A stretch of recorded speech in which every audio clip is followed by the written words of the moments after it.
교회를 살리고 나를 살리는 기도, 이와 둘째로 은혜를 나누고자 합니다. 기도는 영적 호흡이고 생명이자 삶의 자리에 장애를 제거하는 바로 능력의 영적 시스템인데, 그것을 작동시켜 보려고 생각조차 안 하고 그저 기복신앙의 도구처럼 치부하는 것을 보면서 목회자의 한 사람으로서 참으로 안타까움을 금할 수가 없습니다. 우리는 지금 치열한 생존의 싸움을 싸우면서 하루하루를 살아가고 있습니다.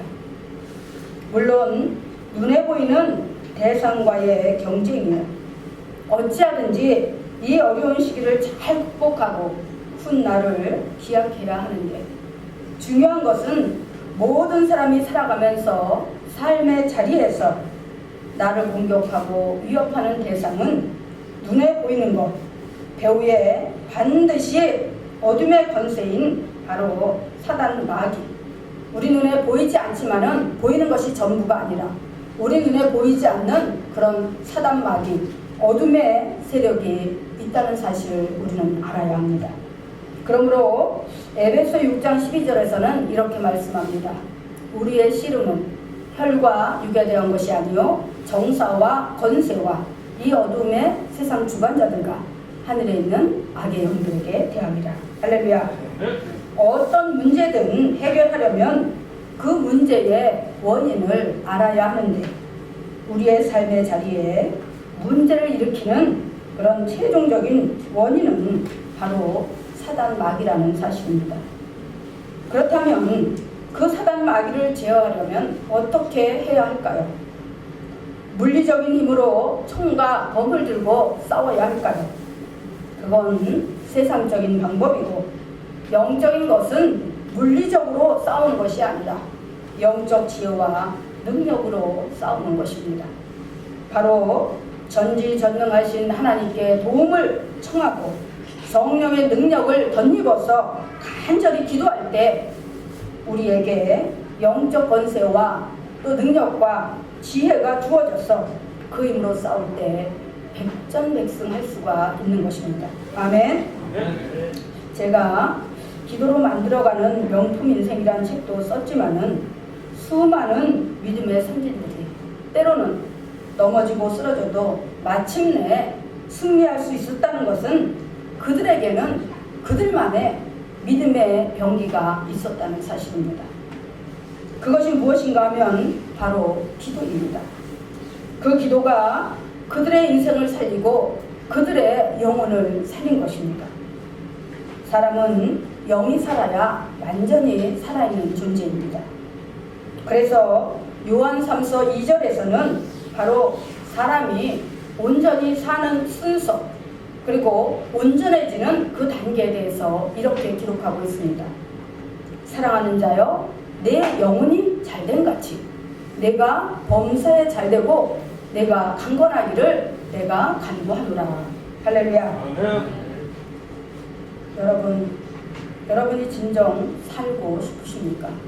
그렇다면 기도의 줄을 붙잡으시기 바랍니다. 기도할 때 바로 사는 역사가 일어나게 되는 것입니다. 그렇다면 우리가 어떻게, 무엇을 위해 또 기도해야 할까요? 먼저 나라를 위해 기도해야 합니다. 우리가 다니엘 6장 7절에서 10절을 한번 찾아보겠습니다. 다니엘, 에스겔 바로 다음이 다니엘입니다. 다니엘 6장 7절에서 10절까지 한번 보겠습니다.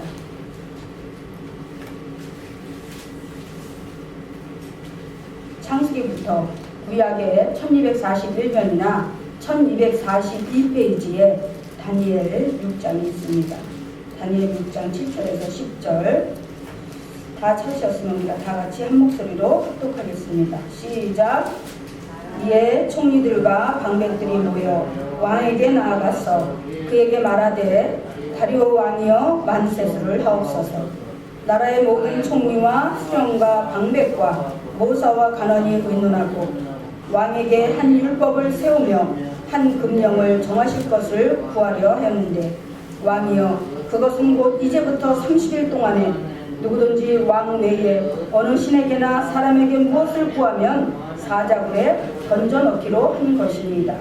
그런즉 왕이여 원컨대 금령을 세우시고 그 조서에 어인을 찍어서 메대와 바사에 변개치 아니하는 규례를 따라 그것을 다시 고치지 못하게 하옵소서 하며 이에 다리오 왕이 조서에 어인을 찍어 금령을 내니라. 다니엘이 이 조서에 어인이 찍힌 것을 알고도 자기 집에 돌아가서는 그 방에 예루살렘을 향하여 열린 창에서 전에 행하던 대로 하루 3번씩 무릎을 꿇고 기도하며 그 하나님께 감사하였더라. 아멘. 당시 다니엘이 바벨론에 포로로 끌려가서 거기에서 이제 살고 있는데 그는 하나님을 신실하게 경외하고 하나님을 섬기던 그런 바로 유대의 청년입니다.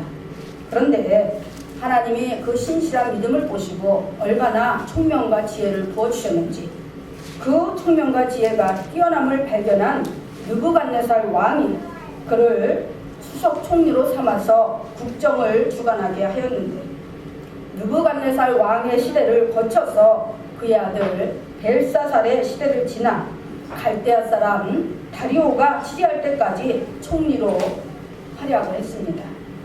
그러다 보니 매번 왕들의 신임과 그 총애를 받는 것을 시기한 다른 총리들이 다니엘에게 올무를 씌워서 참소하고 그리고 총리의 자리에서 내쫓기 위한 악한 모사를 꾸미고 왕의 어인을 찍어 법령으로 정하고 꼼짝 못하도록 올무를 씌웠던 것입니다.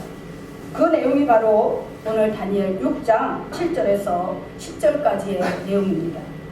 여기에서 우리가 분명히 알아야 하는 것은 다니엘은 자신의 명예와 건세, 즉 나아가 자신의 부귀영화를 위해 기도한 것이 아니고 비록 자신이 포로 신세가 되어서 고국에 거하지 못하고 먼 이국 땅에 와서 살고 있지만 자신의 고국인 바로 이스라엘을 위하여 성전이 세워진 예루살렘을 향해 바로 일사각오로 기도했던 것입니다.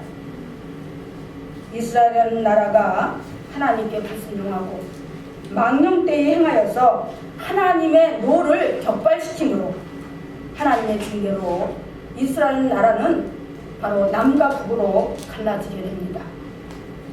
그런데 그것도 부족해서 그들은 계속해서 하나님을 대적하고 그리고 하나님을 외면하고 세상을 의지하며 살았습니다. 그러자 결국엔 북이스라엘이 BC 722년에 아수르 살만 에셀에게 멸망당하고 남유다는 BC 586년에 바벨론 느부갓네살 왕에게 완전히 멸망을 당합니다. 그리고 바로 그 남유다의 마지막 왕이었던 시드기야 왕이 두 눈이 뽑혀서 포로로 끌려가고 모든 백성들도 노예가 되어서 바로 바벨론으로 끌려갔던 것입니다.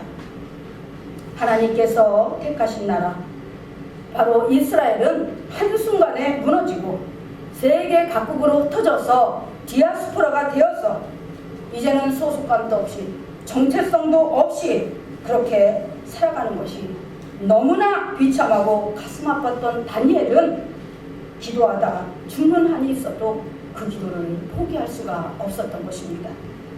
더구나 이스라엘을 사랑하는 국민의 한 사람으로서 하나님께 선택받은 믿음의 한 사람으로서 이스라엘 나라가 회복되도록 목숨 걸고 일사각오로다가 기도했던 것입니다.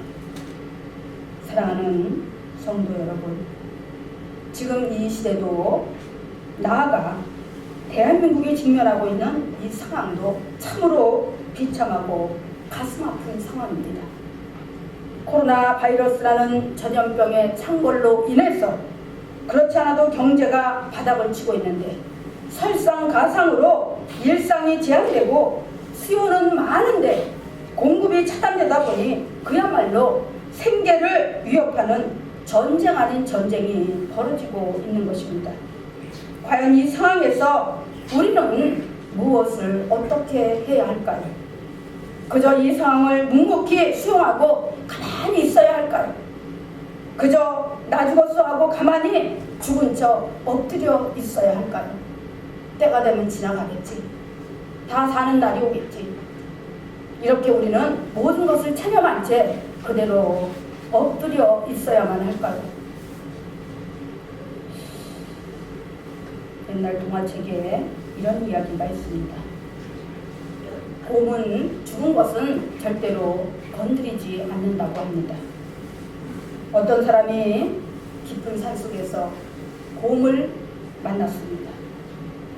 그런데 곰은 죽은 것을 절대 건드리지 않는다는 얘기가 생각나서 저만큼서 곰이 오는 것을 보고 그만 그 자리에 땅에 납작 엎드려서 그렇게 죽은 채 하고 있었습니다. 얼마나 곰이 덩치가 큰지 자기의 그 몸무게를 실어서 저벅저벅 하면서 그렇게 다가오는데 정말 간이 콩알만해졌습니다. 드디어 곰이 코앞에 와서 냄새를 맡으면서 킁킁거리니까 이 사람은 겁이 나서 진짜로 숨도 안 쉰 채 죽은 채를 했습니다. 과연 곰이 그냥 지나갔을까요? 아이 죽었구나. 응? 죽었으니까 내 먹잇감이 아니야 너는 하면서 그냥 포기하고 그냥 지나갔을까요? 곰은 그 사람이 죽은 것을 보고 가서 땅속을 깊이 파고 거기에다가 아주 묻어서 장사 지내버렸다고 합니다.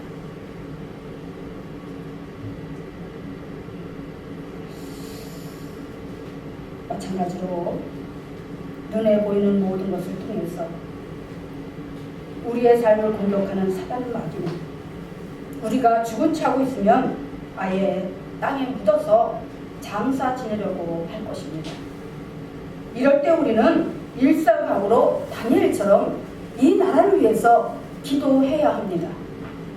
대통령과 위정자들이 정직하고 성실하게 지혜롭고 능력있게 그리고 사랑으로서 지도자로서의 책임과 사명감을 가지고 정치할 수 있게 해주시라고 기도해야 하고 한 번도 경험해보지 못한 불의와 위선이 난무하는 나라가 아닌 누구나 경험해보고 싶은 아름답고 행복한 나라가 되게 해주시라고 또한 더럽고 악한 코로나 바이러스를 성령의 불로 태워 소멸하셔서 다시금 이 나라 경제가 회복되고 사회 모든 질서 체계가 회복되고 그리고 국민들의 모든 삶이 형통과 평안을 되찾을 수 있게 해주시라고 간절히 기도해야 합니다. 나라의 법은 철저히 지키되 크리스찬으로서의 정체성과 소속감을 가지고 전능하신 하나님 앞에 인간의 모든 생사복을 주관하시는 주권자 하나님의 특별한 회복의 장치, 도움의 장치가 작동될 수 있도록 우리는 간절히 기도해야 합니다. 나라가 있어야 국민이 있고 나라가 있어야 우리가 마음 놓고 평안한 일상과 신앙의 삶을 영위할 수가 있는 것입니다. 전지전능하시고 완벽하신 하나님께 이 나라가 이 민족이 모든 것을 정상적으로 온전히 회복하여서 자유민주주의 국가로서 또 법치국가로서 온전히 세워지고 하나님의 뜻 가운데서 기독교 국가로서의 기능과 사명을 다 할 수 있도록 해주시라고 여러분이 간절히 기도할 때 하나님께서는 반드시 우리의 기도를 들으시고 응답해 주실 것입니다. 할렐루야. 네. 믿으십니까? 네. 두 번째로 교회를 위해서 주회종을 위해서 기도해야 합니다. 성경에 많은 선지자들이 있었습니다. 그들은 뭐 하는 사람들이었을까요? 하나님이 택하신 자들에게 하나님을 하나님 되게 하고 교회를 교회 되게 하고 성도가 성도다워야 한다고 권면하고 중보하고 기도하는 사람들입니다.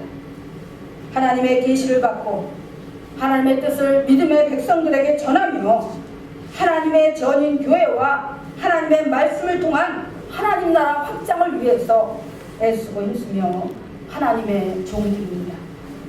그런데 오늘날 문명의 이기는 주의 종들의 영성을 약화시켰고 성도들은 문화라는 트렌드를 쫓아서 경건의 능력이 아닌 모양만 갖춘 채 무능력하고 무기력한 모습으로 그저 습관처럼 교회를 드나들고 있습니다. 왜 이런 상태가 된 것일까요? 하나님을 보지 않고 세상을 보기 때문입니다. 영혼을 보지 않고 세상 것을 보기 때문입니다. 정체성과 소속감을 잃어버렸기 때문입니다. 그러니 마음에 갈급함도 없고 또 열정도 없고 그런 마음에 기도가 나올 리 없겠지요. 저도 주의 종의 한 사람이지만 주의 종들도 그렇고 성도들도 그렇고 세상을 탓하고 그리고 옛 역사 속에 철학가를 불러대며 힘겨운 삶의 이유를 물을 것이 아니라 창조주여 주권자이신 살아계신 하나님 앞에 나와서 우리의 잘못된 신앙의 모습을 회개하고 기도로서 하나님께 여쭈어 보아야 하는 것입니다. 하나님, 이 시대가 과연 왜 이럴까요? 이 나라가 왜 이럴까요? 우리의 삶의 그 환경에 이런 문제가 무엇으로 말미암아 이렇게 끊임없이 지속되고 우리를 공격하고 해방하는 걸까요? 하나님, 세상 만물을 주관하시고 온 인류의 생사복을 주관하시는 주권자 하나님께서 한번 말씀해 주시옵소서. 우리가 무엇을 어떻게 해야 되는지, 무엇을 고치고 무엇을 회개하고 무엇을 바로잡아서 하나님 앞에 행해야 되는지 하나님 말씀해 주시옵소서. 이렇게 하나님 앞에 간절히 그 이유를 묻고 또 물으며 기도해야 하는 것입니다. 교회가 교회로서의 기능과 영성을 잃을 때 세상의 타락은 불보듯 뻔한 것입니다. 왜냐하면 세상의 정의와 공의를 세울 수 있는 유일한 길은 하나님의 말씀의 법을 선포하고 그 법이 세상에 평만하며 모든 사람들이 그 법을 지킬 때 가능해지는 것입니다. 그러므로 타락한 이스라엘을 향해서 아모스 선지자는 이렇게 외쳤습니다. 아모스 5장 14절에서 오직 공법을 물같이 정의를 하수같이 흘릴지로다. 할렐루야. 오직 하나님의 말씀의 생수로 타락하고 어두워진 세상을 씻어내고 또 씻어내야 하는 것입니다. 그런데 그 역할을 누가 합니까? 바로 하나님의 도구요 통로인 주의 종과 성도들이 해야 하는 것입니다. 하나님의 말씀의 공법과 정의가 물같이 하수같이 이 땅과 아울러서 온 세상에 차고넘쳐서 바로 어둠의 권세, 저주의 사슬, 흉악의 결박이 풀어지고 모든 것이 열려지고 풀려져서 하나님의 정의롭고 공의로운 통치의 능력과 은혜가 온 세상에 편만하도록 그렇게 기도하고 또 기도해야 합니다. 또한 교회는 예수 그리스도 이름으로 세상에 생명을 그리고 축복을 사랑을 흘려보내야 합니다. 그래서 세상에 존재하는 모든 자들이 하나님의 살아계심을 알고 우상을 버리고 하나님 앞에 나올 수 있도록 해야 하는 것입니다. 초대교회 당시 생명의 복음과 육신의 빵이 교회 안에서부터 그렇게 세상을 향해 풍성히 공급되어질 때 하나님을 하나님 되게 하고 교회를 교회 되게 하는 영광과 칭송의 역사가 일어났던 것을 볼 수 있습니다. 하나님께서 이 땅에 교회를 세우시고 그리고 교회를 통해서 하나님 살아계심을 알리고 하나님의 사랑을 온 세상에 전하고 증거함으로 생명과 축복의 매개체로서의 그 역할을 감당하기 위해서 교회를 이 땅에 세워놓으신 것입니다. 교회가 이 본분을 망각한다면 더 이상 교회는 교회가 아닌 것입니다. 이 본분과 사명을 잘 감당할 수 있도록 주의 종과 성도들이 깨어서 기도해야 합니다. 그럴 때 교회가 살고 세상이 사는 역사가 일어나게 되는 것입니다. 오늘 본문에 보니까 예수님이 겟세마네 동산에서 땀방울이 핏방울이 되도록 그렇게 간구하고 있습니다. 왜 기도할까요? 이제 얼마 안 있으면 예수님이 십자가에 달려서 몸지고 피 흘리며 죽으셔야 되는데 그 죽음이 두려워서 그렇게 하나님 앞에 기도했을까요? 주님은 겟세마네 동산에서 그렇게 기도했어요. 아버지요, 이 잔이 내게서 지나갈 만하거든 지나가게 하시고 아니면 아버지의 뜻대로 하시옵소서. 할렐루야. 무엇을 위해 기도했을까요? 바로 세상 나라를 위해서 기도하신 것입니다. 예수님이 3년 반 동안에 바로 공생의 사역을 통해서 예수님은 하나님이 살아계신 것과 모든 인류가 하나님의 자녀임을, 하나님의 백성임을 말씀으로 가르쳐 주시고, 그리고 왜 세상에 사는 자들이 얽매이고 흉악의 결박에 저주의 사슬에 묶여서 왜 고통스럽고 힘겨운 삶을 살아가는지 그 원인을 가르쳐주기 위해서 예수님은 모든 것을 보여주셨습니다. 그리고 끊임없이 말씀하셨습니다. 하나님이 살아계시다. 그리고 나는 너희의 원죄를 해결하러 온 바로 하나님의 아들, 바로 메시아여 구세주이다. 그러면서 예수님은 말씀하셨어요. 나는 곧 길이요 진리요 생명이니 너희가 나로 말미암지 아니하고는 아버지께로 올 자가 없느니라. 왜 예수님으로 말미암으라고 그렇게 말씀하셨을까요? 예수님이 우리의 원죄를,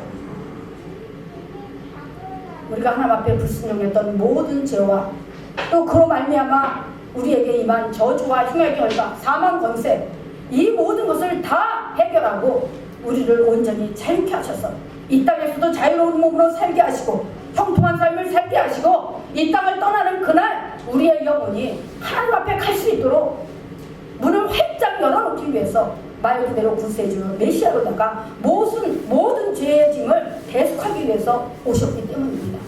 그래서 예수님은 말씀하는 거예요. 내가 곧 길이요 진리니 나로 말미암지 않고는 아무도 내게 올 자가 없느니라. 그런데 과연 남아있는 자들이 그런 삶을 살았을까요? 예수님의 십자가의 그 죽음을 목도한 자들이 그렇게 변화된 삶을 살았을까요? 2000년 전에 이 땅에 오셔서 이스라엘뿐만 아니라 모든 믿음의 사람들에게 끝없이 외치고 그 말씀을 제자들이 성경에 기록해서 오늘 우리에게 들려주는 그 말씀을 여러분이 듣고 여러분이 과연 그 말씀대로 변화된 삶을 살고 있으십니까? 여러분이 오늘 이 시간에 하나님의 말씀을 한 귀로 듣고 한 귀로 흘려버리는 그런 우를 범하지 않기를 바랍니다. 오늘 하나님의 말씀을 마음속 깊이 새겨서 내가 왜 기도해야 되는지, 왜 끊임없이 삶의 자리에서 영적 싸움을 싸워야 되는지, 왜 기도의 줄을 놓지 말아야 되는지 여러분이 마음속에 깊이 각인하시기 바랍니다. 할렐루야. 이 나라가 없으면 바로 우리도 없습니다. 우리도 없어요. 그러므로 여러분들이 하나님의 말씀을 들고 지금 우리에게 닥치는 이 환난과 이 역경을 우리가 어떻게 하면, 물론 감당해야 되겠지만 어떻게 하면 이 모든 어둠의 권세와 이 모든 역경을 우리가 슬기롭게 잘 대처하고 빨리 회복의 날을 맞이할 수 있을까? 빨리 회복의 날을 우리가 찾을 수 있을까? 바로 그것을 생각하면서 하나님 앞에 기도해야 되는 것입니다. 요즘에 TV에서 보면 너도 나도 그냥 무슨 테스형인지 뭔지 소크라테스형을 외쳐요. 그 사람이 메시아입니까? 그 사람이 구세주입니까? 그 사람은 단순히 하나의 철학가예요. 응? 철학가예요. 우리가 낮이고 밤이고 외치고 불러야 되는 대상은 바로 예수님이라는 사실입니다. 할렐루야. 응? 여러분이 하루에 10번 이상 예수님을 한번 불러보세요. 가정에서, 직장에서, 사업장에서. 여러분이 무언가를 계획하고 하는 그 모든 과정에서 예수님을 한번 불러보세요. 그러면 놀라운 변화가 일어나게 될 것입니다. 할렐루야. 이제 세 번째로 나를 위해서 기도해야 합니다. 자기 자신을 위해서 기도해야 하는 것입니다. 에레미야 33장 2절에서 3절에 보면 이렇게 말씀합니다. 이를 행하는 야훼, 그것을 지어 성취하는 야훼께서 말씀하시기를 너는 내게 부르짖으라. 내가 내게 응답하겠고 내가 알지 못하는 크고 비밀한 일을 내게 보이리라. 기도는 영적 호흡이자 생명이고 삶의 자리에 장애를 제거하는 능력의 영적 시스템이라고 제가 서두에서 분명히 말씀을 드렸습니다. 그런데 지금 기도가 멈췄다면 영적으로 살아있는 자일까요? 죽은 자일까요? 하나님의 은혜의 복음을 증거하는 일을 마치려면은 나의 생명을 조금도 귀한 것으로 여기지 아니하노라고 믿음의 선포를 하고 있는 바울은 고린도전서 9장 27절에서 이렇게 고백하고 있습니다. 내가 내 몸을 쳐 복종케 하면 내가 남에게 전파한 후에 자기가 도리어 버림이 될까 두려워함이로라. 우리가 아무리 평안하고 통통한 현실 속에서 살아간다 할지라도 영적으로는 우리는 늘 전쟁 가운데 처해 있는 것입니다. 그렇기 때문에 안전하다 평안하다 하면서 게으르고 나태한 영적 잠에 빠져 있을 것이 아니라 늘 하나님의 전신갑주로 무정해야 하는 것입니다.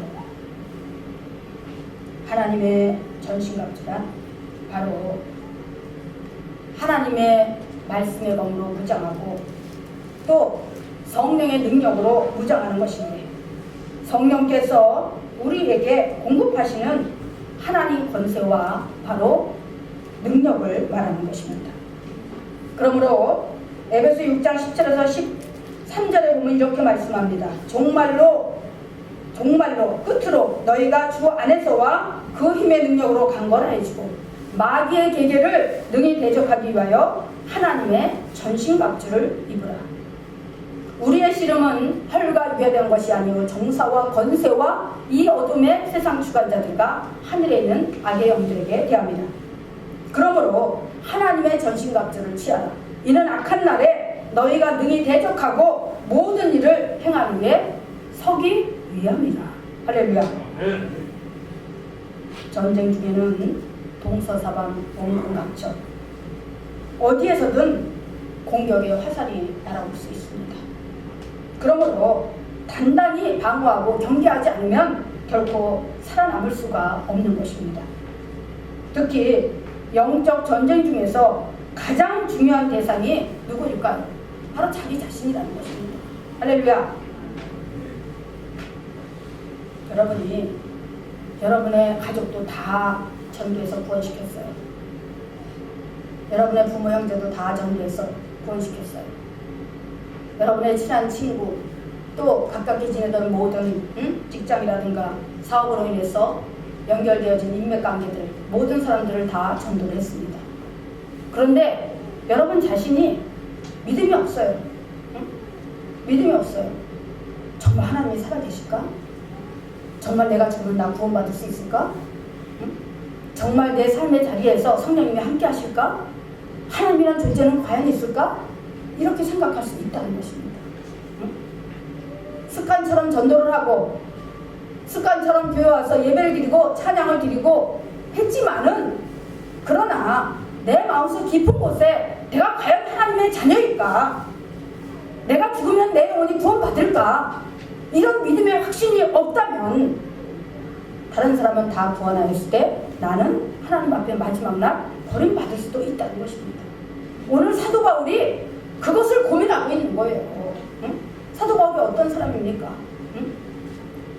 이방인 선교사가 되어서 아시아 전역에 복음을 전하고 교회를 7개나 세우고 그리고 정말 죽기 살기 자기 일생을 바쳐서 바로 복음 전파와 선교에 최선을 다했던 그런 사람입니다. 근데 그 사람이 그런 고백을 하고 있어요. 남은 다 구원시키되 나는 하나님 앞에 버림받을까 두려워한다고 고백하고 있습니다. 할렐루야. 구원은 1대1의 관계입니다. 제가 목사라고 해서 제 형제들이나 자녀들이 예수를 안 믿고 대충 그렇게 신앙생활 하다가 그러니까 우리 엄마가 죄종이니까 그래도 나는 봐주시겠지. 나도 그 덤으로다가 구원받을 수 있겠지. 천만에요.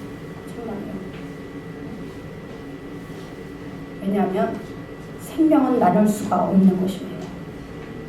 자기 생명은 자기 거예요. 자기 자녀의 생명도 자기 자녀의 것입니다.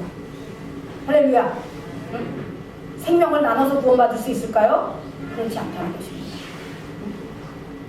내가 믿어야, 내가 믿음에 확신이 있어야, 할렐루야, 내 삶의 자리에서 하나님과 나 사이에 영적인 부모 자식 간의 관계가 확실하게 맺어지고 그 관계에 합당한 삶을 살아냈다면 여러분은 분명히 구원받을 것입니다. 할렐루야.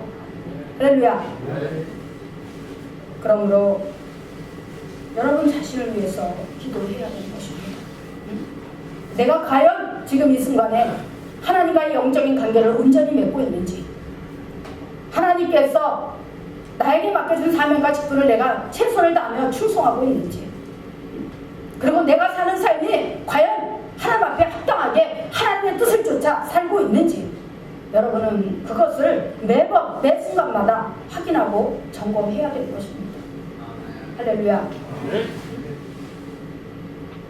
큰 교회가 여러분을 구원의 길로 인도하는 거 아니고, 능력 있는 주의 종이라고 해서 여러분을 구원의 길로 인도하는 거 아니고, 여러분 자신이 인격적으로 영적으로 하나님을 만나고 그 하나님과의 관계 속에서 여러분의 삶이 온전히 이루어지고 있다면 그분은 반드시 구원받을 것이고, 그리고 지금 구원의 바닥에 서서 예수 그리스도를 바라보며 나아가는 가정이라고 믿어도 절대 틀리지 않습니다. 할렐루야.